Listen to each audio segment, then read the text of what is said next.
You guys are all together for one big Sunday, all together, anxiously waiting for a big announcement. Should we welcome up Pastor Elliot right now? Should we? Do you want to hear a big announcement? I think we're getting ready. I do too. Welcome him up right now. All right, good morning, everyone. We are excited to gather here together this morning. Sometimes if I think about writing articles, and to write an article and being a pastor, you might call it this, like the art of delivering bad news. News people don't want to hear. That's what pastoring is probably 85% of the time. You have to tell them no, you have to say this is wrong, this is sin. There's just a bunch of hard things that you have to say. But this morning is not one of those mornings, okay? This morning is a great morning that we get to celebrate the goodness of God. So it is, just little context, it is June 2021. We planted this church in September of 2016, but the team that moved up here was moving up about this time 5 years ago in the summer. So if you think about this, 5 years ago during the summer, we were moving up here, getting our apartments. We were actually, as a church, trying to figure out where we were going to have our offices. And so we literally just went around to coffee shops in the city of Tustin, and we bummed off their Wi-Fi. We bought coffee each time we went there, okay?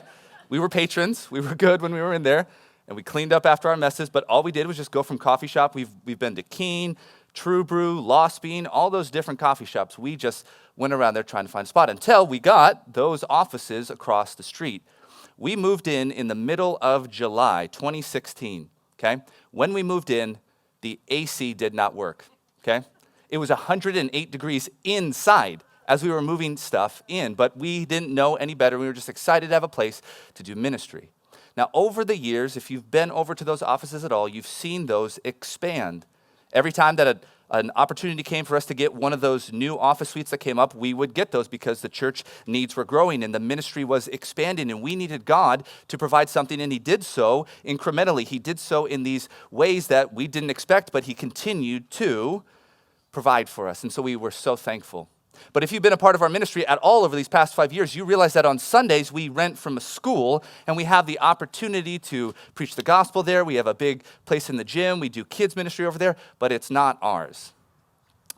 Then we have to, midweek, we have to figure out these different, backyards of people's homes, or we use all these different facilities that we have to rent, and we try to do our best. And what I believe God was doing was teaching us and preparing us for the day that we would be able to call something our home. And that day happened 2 weeks ago on June 8th when we signed a lease for our brand new home, Compass Bible Church, Tustin. Are you ready to see your new home?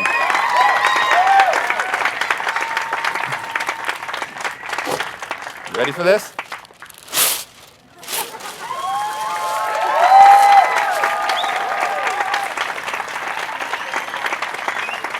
So this right here, Compass Bible Church Tustin, is your brand new home. God has been so kind to provide this. If I could just tell you, I had lunch with somebody. Over the 5 years, it can get discouraging and disappointing. We walked 30-something buildings. There's the different things that hinder those every single time. And I had lunch with a friend, and he said this: when God wants you to have a building, you're going to get it.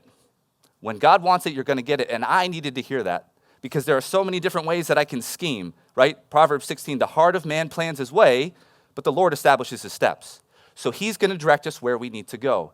This building right here, just so you know, we were about to sign a lease with another building, which was a little bit further away, a little bit smaller in square footage, and a lot more money a month. And then all of a sudden, somebody in the church sent me an email and said, hey, what about this site? And so I sent it to a realtor, and he said, okay, well, I'll check it out. When we arrived at this building right here, we were third in line. Okay, there were two people already there, one church and one normal use for a warehouse facility. So we're third behind all of this. There's absolutely no chance for us to get it. And then all of a sudden a realtor calls and says, we just jumped to first place. Then we have the big gifts come in, and we have the money to come behind it. We signed a lease, and now this is our home. So over the next couple of months, there's going to be a lot of different transition times. This is a warehouse building itself. It has a lot of stuff that we can use up front, but we still don't have an auditorium built in there yet. So we're going to give you a package afterwards that's going to give you some of the ideas of the things that are coming up and different ways that you can be praying for us and prepared to serve at this place. But what this should do is show you the goodness and kindness of God to us, and then ask yourself this question: how am I going to step up to serve in this place?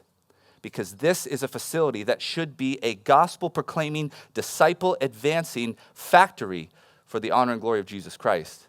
So make sure that we utilize this blessing because God has gifted it to us. This is an amazing thing for us. So I want you guys to be encouraged by that. And what I want to do right now is we're going to put this over here. You can take a picture with it afterwards. You can sign up right there. Just give a thumbs up to that. You can take a look at the building. We're going to give you the info so you get an opportunity to rejoice with us. And then over the coming weeks and months, make sure that we are utilizing this right away for the honor and glory of Jesus Christ. Okay, so